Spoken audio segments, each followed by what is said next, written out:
예, 시청자 여러분 안녕하십니까. 출발마켓온 예민수입니다. 어느덧 10월의 마지막 밤이 지나고 이제 11월입니다. 11월 2일 월요일인데요. 10월의 마지막 날 우리 금융시장, 주식시장이 상당히 충격을 받았습니다. 코스피가 2,300선, 코스닥이 800을 순간적으로 내주면서 무너졌는데요. 예. 미국 대선은 이제 D-2 미국 시간 기준으로 지금 미국은 일요일 오후일 테니까 이틀 남은 상황이라 불확실성이 거칠 수 있는 주간이고요. 또 대주주 양도세 문제도 걸려 있는 상황이죠. 이런 것들로 인해서 코스피가 2,300을 내줬는데 그러면 2,300 밑으로 있는 기간이 얼마나 될 것이냐, 밑으로 흘러내릴 것이냐, 아니면 기회를 줄 것인가. 쉽게 무너져서 오래 갈 것 같지는 않다는 개인적인 생각은 드는데요. 어쨌든 이번 주가 여러 변수들이 좀 있는 날이어서 특별히 주 초반이 조금 긴장되는 시간들입니다. 미리 좀 시간이 흘러가면서 있을 수 있는 문제들을 생각하면서 대응 전략 세우는 게 좋겠습니다. 그런 점에서 오늘 또 장효혁 팀장님 모시는데요. 만나서 시장 이야기 풀어가도록 하겠습니다.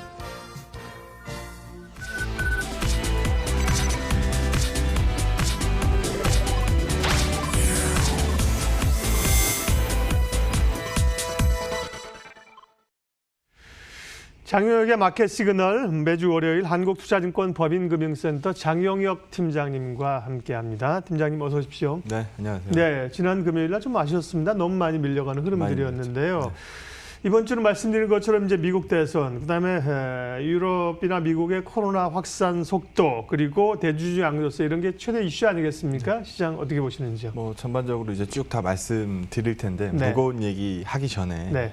한번 이렇게 한번 접근을 해보면 어떨까 싶은데, 금요일 날 많이 밀렸잖아요. 네, 금요일 날 시장이 많이 밀렸어요.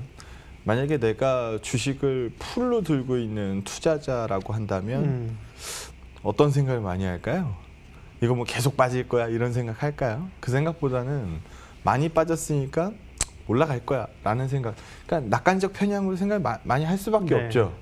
근데 만약에 내가 현금을 쥐고, 나 이제까지 주식 투자 한 번도 안 했는데 현금을 쥐고 시장에 진입할 타이밍을 쳐다보고 있는 투자자라고 한다면 금요일 날 매수 버튼을 눌렀을까요? 아니면 좀 기다려보겠다라고 생각을 했을까요? 네, 좀 더 기다려보려고 했겠죠. 급하게 맞아요. 살 상황을 안 만들어내고 있잖아요. 미 대선이라는 것도 사실 뒤에서 말씀드리겠습니다만 예정대로 바이든이 이제 당선이 돼서 상하원을 또 장악하는 이 흐름까지 가져온다라고 하면 분명히 대규모 경기부양책 시행되면서 불확실성 해소 쪽으로 흘러갈 겁니다. 라는 게 일반적인 컨센서스고, 만약에 이 자리에서 비상식적 흐름이죠. 대선 물복이나 이런 그림들로 시장이 어려워지지 않는다라고 한다면 미 대선은 끝나고 나면 불확실성 해소로 볼 수 있는 긍정적 이슈입니다.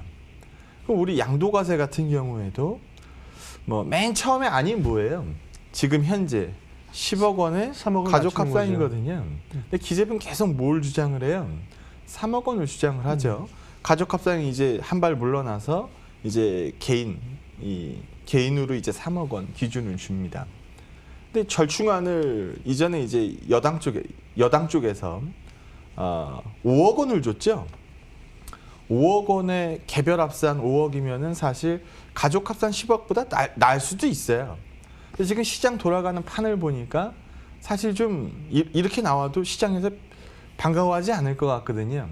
그러다 보니까 전일 이제 당정 협의가 있었는데 민주당에서 안이 뭘로 정해지고 있냐 하면, 원래는 2023년도에 전면과세인데 지금 이 3억 원 기준을 어떻게 하자는 거예요? 2년 유예하자는 겁니다. 그래서 지금 현재 제도 그대로 2년을 끌고 가봅시다라고 얘기를 했고, 여당 쪽에서는 10억 원 유지를 하고 가족 합산이 아닌 개인 합산으로, 개인 기준으로 이 기준을 변경을 하자라고 발의를 넣어놓은 상태입니다. 이렇게 한번 생각해 보죠. 시장이 이런 얘기가 나오든 말든 너무 좋아요. 너무 좋으면 굳이 3억 원 기준으로 이거를 물러나겠습니다 이런 얘기가 굳이 나올 이유가 없죠.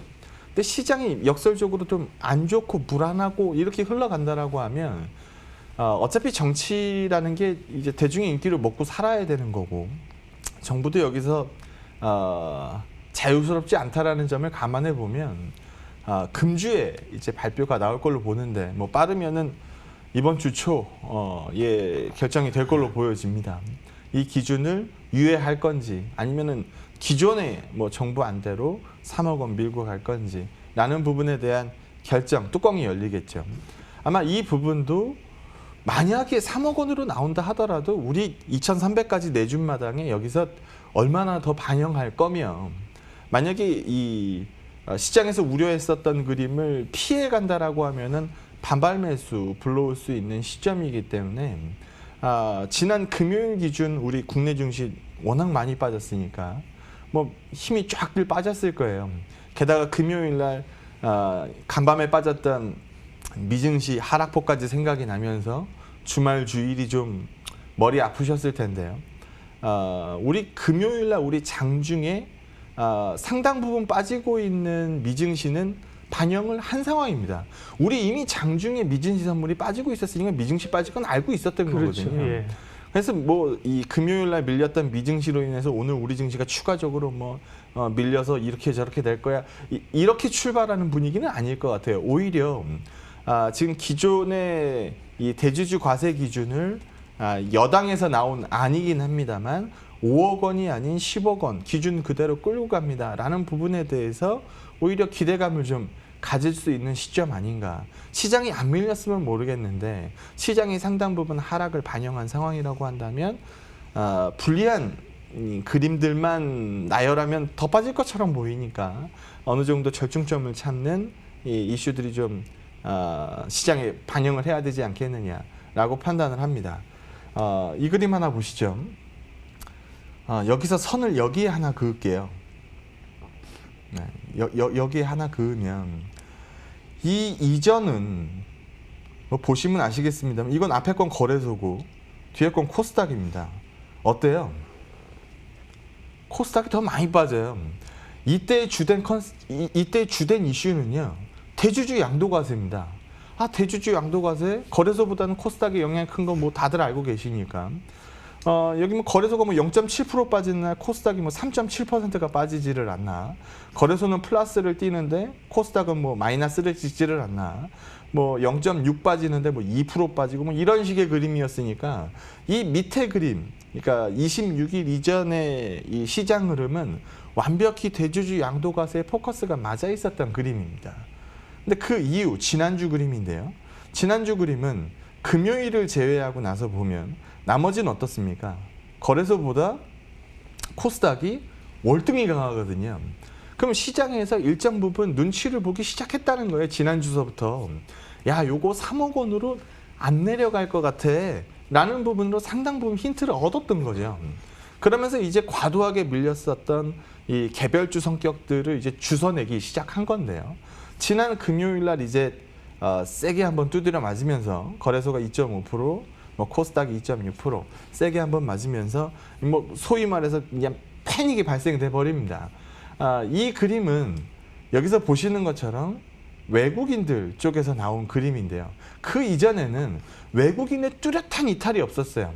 이탈이라고 한다면 기관들 쪽에서 나오는 흐름들, 그러니까 코스닥 박살날 때는 기관 투자자들이 코스닥에서 그냥 무차별 매도를 집어넣었었던 거고, 지난주 거래소 빠지면서 코스닥의 상대 강도 올라오면서부터는 코스닥은 일부 줍줍하고 거래소는 그냥 냅다 때렸던 거거든요.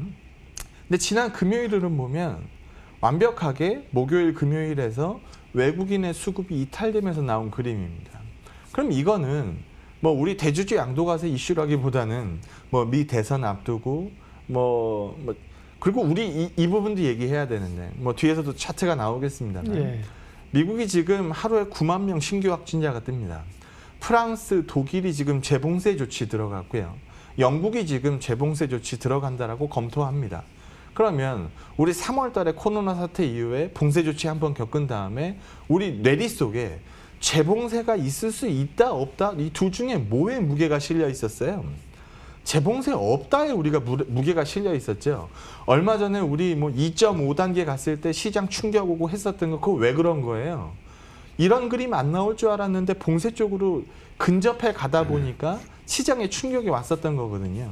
글로벌 컨센서스에서 코로나로 인했던 재봉쇄는 향후 없을 거다가 기본 가이던스였습니다.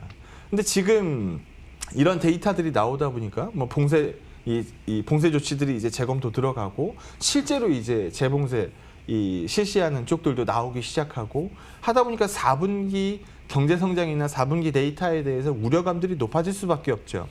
그런 부분들이 외국인들한테 지난주 목요일, 금요일 영향을 미쳤었던 걸로 보여집니다. 그래서 그런 부분들을 반영하고 있는 시장 상황이라고 한다면 뭐 사실 이 크게 깨지면, 그러니까 글로벌리하게 전부 다 깨지면은 사실 우리 시장 혼자 반짝반짝 빛날 수는 없겠죠. 하지만 미 대선 끝나고 나서 불확실성 해소 그림 반영하고 우리가 겪어본 아픔이니까 과거 같은 경제 충격이 나오지 않는다라는 컨센이 형성되기 시작한다면 패닉으로 끌고 갈 수 있는 시장 상황은 아닙니다. 그래서 국내 증시의 개별 강세 요인을 찾아봐야 되는 시점이고, 그런 부분들의 제1번 주자가 금주에 나올 양도과세 이슈가 아니겠느냐라고 보고 있는 건데요. 여기서도 볼 수 있는 그림처럼 매년 반복되는 이 수급 흐름이기는 한데, 연말 되면 뭐죠? 연말 되면 무슨 얘기 많이 합니까? 배당 얘기 많이 해요. 예. 그럼 기관들은 무슨 거래를 해요? 배당 차익 거래를 하죠. 근데 개인 투자자들 중에서 저도 마찬가지고, 저도 뭐 웬만하면 배당을 받지 않고 배당락 떨어진 주식을 다시 사는 게 나으니까. 왜 그러냐면 배당 받아봤자 이 고가표 구간에 계신 분들은 세금으로 다 뜯기잖아요. 그러니까 이걸 반가워하지 않거든요. 그래서 배당 이전에 끊어내고 배당 나온 다음에 이때 다시 사들이는 거를 많이 하는데, 일반적으로 그러다 보니까 이 배당 나기 이전까지 해서 개인들의 수급은 늘 어땠어요? 늘 슬로우해집니다. 저 같은 애들이 많은 거죠. 근데 기관들은 또 그런 그림들을 또 어떻게 받아들여요? 얘네들은 과표하고 상관이 없으니까 받아내는 거죠. 이게 일반적인 그림입니다. 올해는 유난히 개인이 많이 샀어요. 그러다 보니까 어떤 우려감이 많았던 거예요. 가뜩이나 팔 건데 대주주 양도과세 저렇게 손대면은 이 기울기가 많이 꺾일까봐 우려했었던 거죠. 근데 반대로 얘기하면 기관 투자자들 쪽에서는 헐값에 거래되는 종목이 점점 더 많아질 거기 때문에 지금 사는 게 아니고 조금 더 시차를 두고 여유 있게 사는 쪽의 그림들을 많이 그릴 겁니다. 그래서 이제 시간을 좀 두고 보면 지금 여기서 더 밀려 내려가는 그림보다는 조금씩 채워지는 그림 쪽으로 그리는 수급들이 많이 나오기 시작할 거고요. 좀 전에도 뭐 말씀드렸던 부분입니다만 데이터가 빠르게 올라온 거, 이거는 뭐 큰 위험이죠. 재봉쇄가 기본 가이던스에 없었는데 그게 현실화되는 순간 시장에 미치는 영향은 당연히 크겠죠. 하지만 여기서도 볼 수 있는 그림처럼 앞에 거는 중국 상해구, 뒤에 거는 우리 대한민국의 상대 강도를 보여준 건데요. 예전에는 이런 그림이었어요. 뭐 제약산세 나오고 뭐 제약산세 나오기 이전까지는 뭐 그냥 두드려 맞는 거죠. 뭐 두드려 맞는 거예요. 그리고 이때는 우리 국내 같은 경우에는 오르면 오르고 빠지면 빠지고 뭐 같이 움직이는 흐름이었는데, 제약산세 나온 그림 이후서부터 보면 상대 강도가 훨씬 크게 부활된 모습을 볼 수 있거든요. 그러니까 이미 겪어본 아픔이라는 겁니다. 중국도 그렇고, 중국이 요즘 데이터도 굉장히 잘 나오는데 우리 대한민국 코로나 데이터 보면은 그렇게 막, 물론 과거보다는 심각해지긴 했습니다만 뭐 선진국들 뭐 미국이나 다른 나라에 비하면 굉장히 방어하고 있는 거거든요.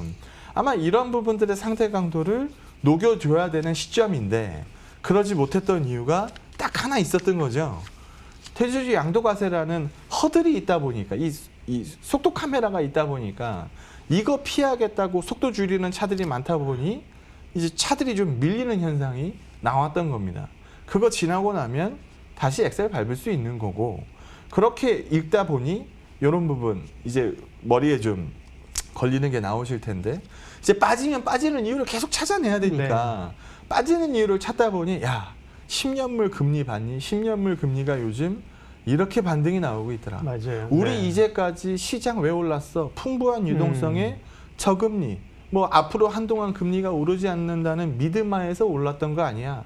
근데 지금 10년물 금리가 이렇게 뛰고 있으니 야 이러니까 시장이 빠지는 거지.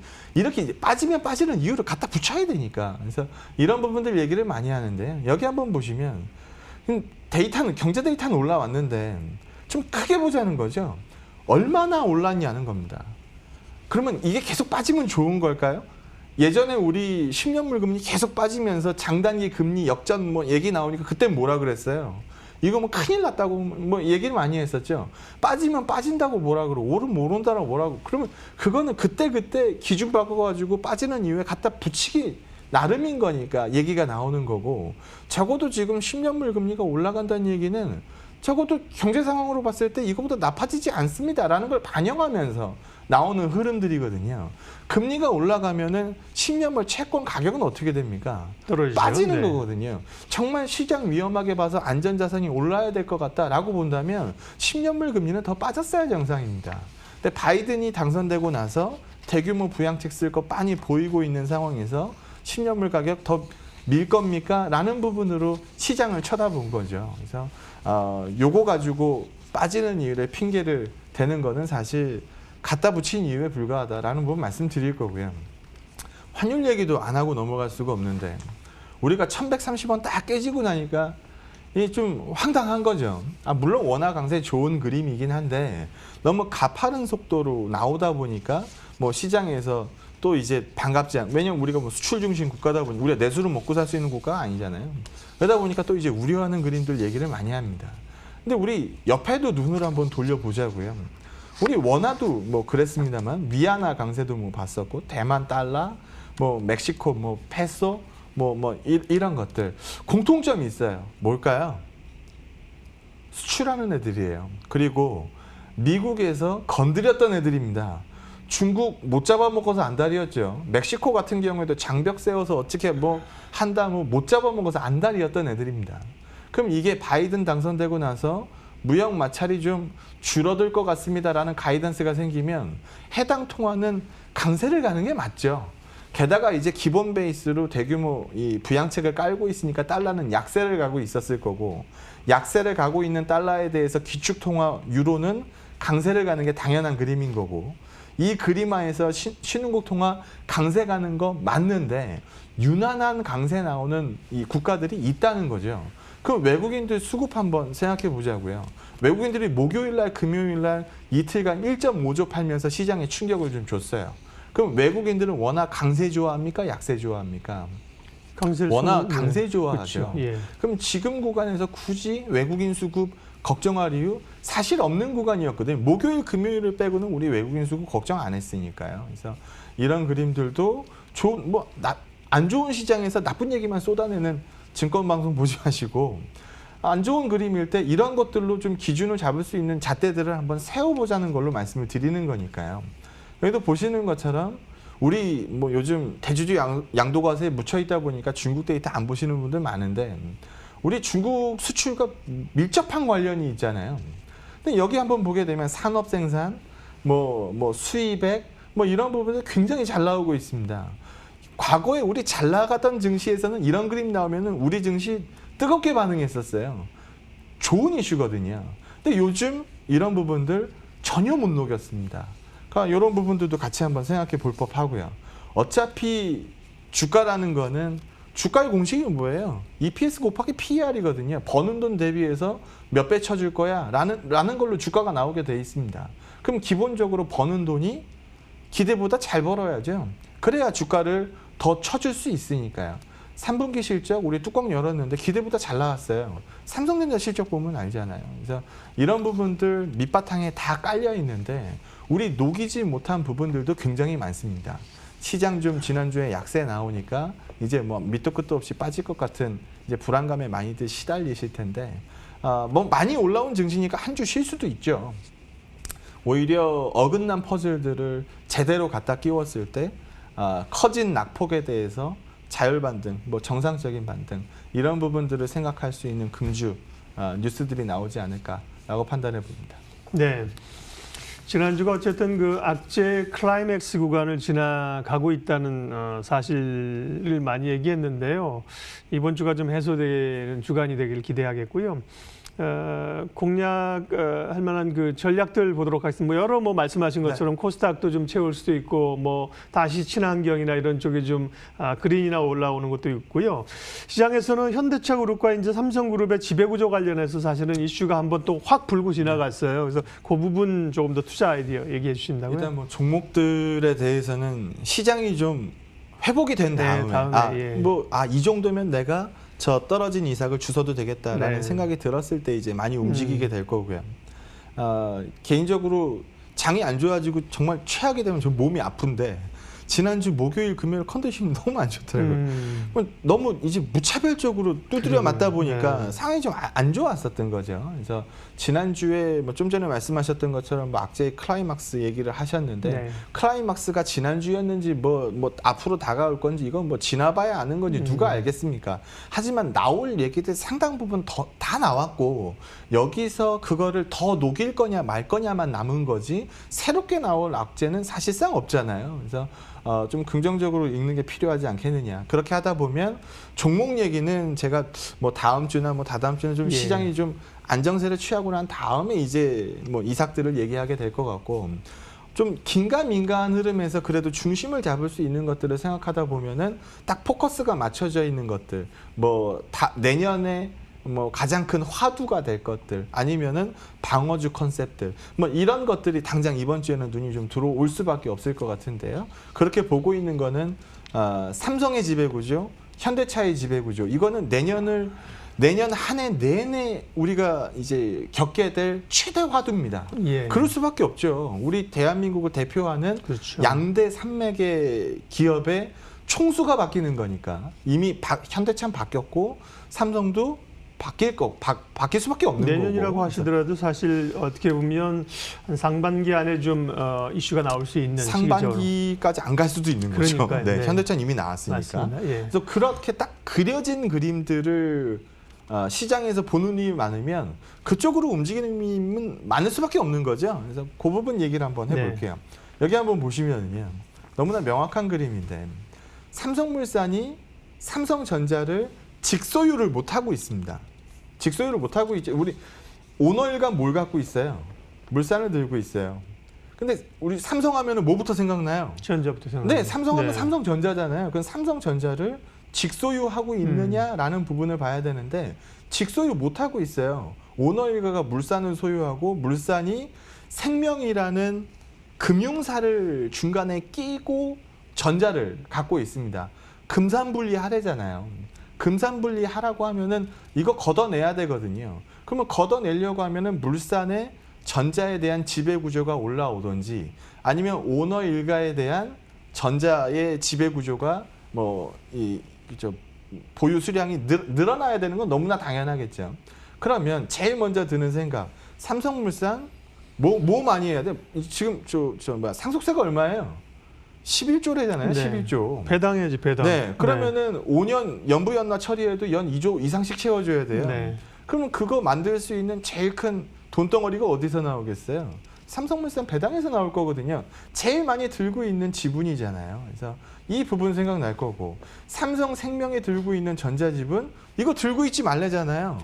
이제까지는 이거 뭐 팔아먹지도 못하는 지분이고 그냥 녹아있는 이 가치였는데 이게 실제로 돈이 될 수 있는 가능성이 만들어지고 있는 겁니다. 그리고 또 여기 그려지진 않았지만 삼성 SDS 지배구조 맨 끝단이잖아요. 이재용 부회장이 다 갖다 팔아도 시장에서 삼성 지배구조에 아무런 영향을 주지 않는 것들 이런 카드들을 시장에서 많이 보게 되지 않겠느냐라는 부분은 지난주에도 뭐 충분히 말씀드렸던 거고요. 이 그림 하나 보죠. 결국 삼성전자 지배력 높이자고 하는 게임입니다. 그러면 여기 그림에서도 보는 것처럼 잠정 실적보다 실적 컨센서스보다 실적이 항상 어떻게 나왔어요? 더 좋게 나온다. 항상 잘 나왔어요. 항상 잘 나왔습니다. 그리고 우리 다 까먹었을 얘기인데 17년도 10월 달에 이런 걸 발표했어요. 18년도에서 2020년도까지 주주 환원 정책을 이렇게 만들어 가겠습니다라는 거를 발표한 적이 있어요. 다 까먹으셨죠? 그때 17년 총 배당이 어떻게 하겠다? 전년비 대비해서 20% 올리겠다. 18년도에는 17년 대비 더블을 만들겠다.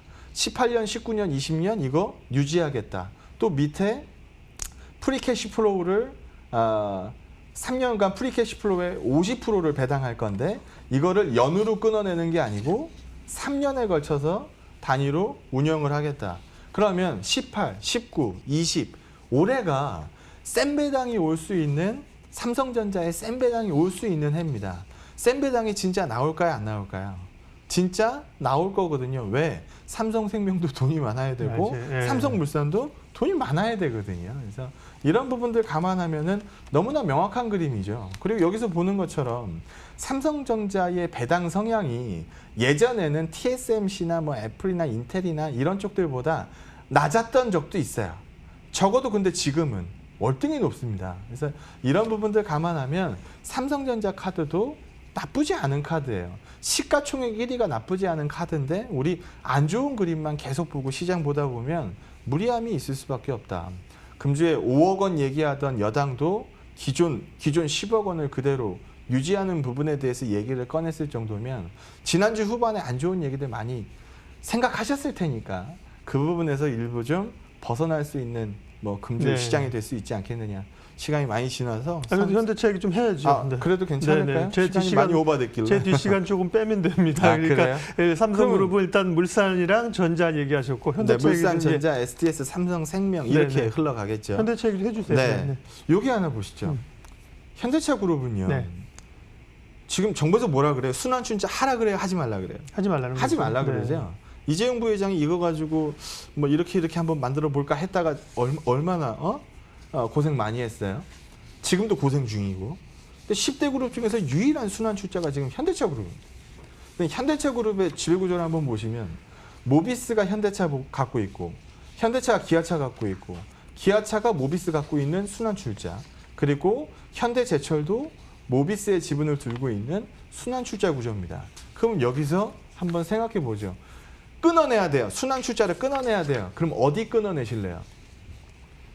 이거 끊어야 되고 맨 밑단 끊어야 중간에 끊을 수는 없잖아요. 그렇죠. 이거 끊어야 되잖아요. 그러면 제철이 들고 있는 모비스 지분과 기아차가 들고 있는 모비스 지분은 어찌 됐건 간에 이제까지 팔아먹을 수 있는 자산으로 안 보고 있다가 팔 수 있는 자산이 된 거죠. 그러다 보니까 현대차, 기아차 비교했을 때 뭐가 더 많이 올랐어요? 기아차 많이 올랐잖아요. 이런 부분들 생각하시면 돼요. 그럼 다음 그림을 생각하자는 거죠. 그럼 어차피 모비스 이쪽으로 정의선 뭐 회장서부터 해가지고 쭉 다 포지션을 늘려야 되는 건데 모비스 지분을 늘리려고 보니까 아버지가 지분이 엄청 많아요. 아버지 지분이 엄청 많아서 지금 정의선 부회장이 무지막지한 모비스 지분을 갖지 않는다 하더라도 나중에 뭐 정몽구 회장님이 천년만년 사실 거 아니니까 어찌 됐건 간에 뭐 상속세 재원 만드는 건 뭐 나중 일이라고 뭐 친다 하더라도 일단 급한 대로 만들긴 만들어야 돼요. 뭐 그거 뭐 당연한 거겠죠. 그래서 만들 수 있는 카드를 생각하다 보니까 정의선 회장이 들고 있는 가장 큰 주머니를 쳐다보게 되는 거죠. 결국은 뭐예요? 글로비스거든요. 여긴 안 나와 있는데 현대 엔지니어링이 지금 비상장이죠. 근데 비상장인데 한 10조 원 정도 시총 쳐다보고 있으니까 그럼 이 중에서 한 20% 정도 들고 있는 뭐 현대 엔지니어링 지분 그것도 2조 원이거든요. 그러면 이런 것들이 시드머니가 되는 거죠. 그러면 결과적으로 뭐가 가치가 많이 올라가? 옛날 SK 생각하면 돼요. SK CNC하고 SK하고 옥상옥 지배구조 갖고 있을 때 SK는 헐값에 거래되고 CNC는 가치보다 굉장히 비싸게 거래됐죠. 시장에서 다 알면서도 그렇게 거래를 했습니다. 합병하고 난 다음엔 모비스가 그때 SK가 한번 쭉 뻗었었죠. 그러면 그때 우리 한번 경험해 본 거잖아요. 그럼 여기에 그대로 대입해 보자고요. 처음에 뭐가 오르겠어요? 글로비스가 오르겠죠. 나중에는 모비스가 오르겠죠. 그래서 결과적으로 지금 정몽구 전 회장님의 지분까지 끌고 오면 모비스 지분, 뭐 현대차 지분 이런 부분들 충분히 있어요. 끝단에 있는 거 이런 것들을 이제 처리를 해야죠. 이런 걸 처리를 해서 모비스로 바꾸든 현대차로 바꾸든 이런 그림을 만들어낼 테니까 여기에 걸맞는 퍼즐들을 생각해내면 된다라는 겁니다. 너무나 쉬운 그림이잖아요. 그래서 이런 그림들 생각하면 내년 한 해 동안 내내 얘기가 나올 거고 어느 날 하루아침에 대한민국 넘버 1, 2 기업의 지배구조가 뭐 종이에 뭐 사인하지 그냥 뚝딱 만들어지지 않습니다. 만들어지는 과정이 필요한 거고 그거를 계속 시장에서 반영하게 될 거기 때문에 내년까지 우리가 볼 수 있는 가장 큰 이슈 아니겠느냐라는 거죠. 그래서 뭐 시장이 이제 확 돌아서면은 많이 빠진 종목들 중심으로 움직일 수밖에 없어요. 그때는 이제 코스닥 낙폭과대주 제가 나와서 얘기하겠죠. 근데 지금은 그런 그림 나오기 전까지라고 하는 지난주 후반에 현대차그룹주가 많이 밀렸는데 그런 그림들 쪽에서 다시 한번 한번 스토리들을 재점검해 보면 매수세들이 불어 일어나지 않겠느냐라는 의견 갖고 있습니다. 네, 장혁 팀장님과 함께한 오늘 시장 이야기와 함께 또 삼성그룹과 현대차그룹의 지배구조 얘기까지 들었습니다. 한국투자증권 법인금융센터 장용혁 팀장님 함께했습니다. 고맙습니다. 네, 고맙습니다.